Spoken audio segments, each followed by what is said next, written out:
Hello நண்பர்களே, எல்லோரும் எப்படி இருக்கீங்க? உணவின் முக்கியத்துவம் பற்றி எல்லோருக்கும் தெரியும். உணவில் உள்ள சத்துக்கள், நல்லது கெட்டது பற்றி தெரிந்து கொள்வது அவசியம்.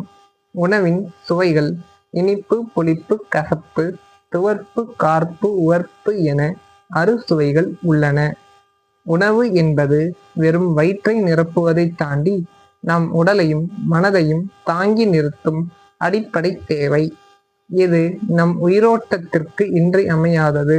உணவின் முக்கியத்துவத்தை பல்வேறு கோணங்களில் காணலாம். ஆற்றல். உணவில் உள்ள கார்போஹைட்ரேட்டுகள், புரதங்கள், கொழுப்புகள் நமக்கு தேவையான ஆற்றலை அளிக்கின்றன. இது நாம் தினமும் செய்யும் அனைத்து செயல்களுக்கும் உதவுகிறது. வளர்ச்சி. குழந்தைகளின் வளர்ச்சிக்கு போதுமான ஊட்டச்சத்து மிகவும் முக்கியம். உணவில் உள்ள புரதங்கள், கால்சியம் போன்ற சத்துக்கள் எலும்புகள் மற்றும் தசைகள் வளர உதவுகின்றன. நோய் எதிர்ப்பு சக்தி.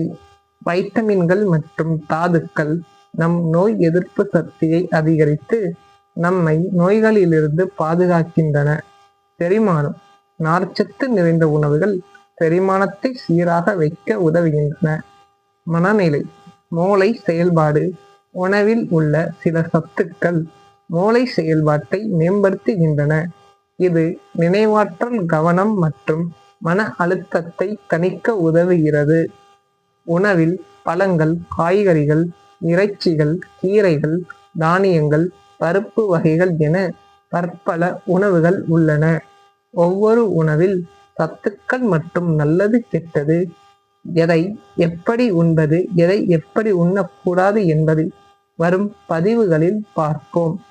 இந்த வீடியோ உங்களுக்கு பிடிச்சிருந்தால் லைக் பண்ணுங்க, ஷேர் பண்ணுங்க, கமெண்ட் பண்ணுங்க, சப்ஸ்கிரைப் பண்ணி பெல் ஐகான் கிளிக் பண்ண மறந்துடாதீங்க.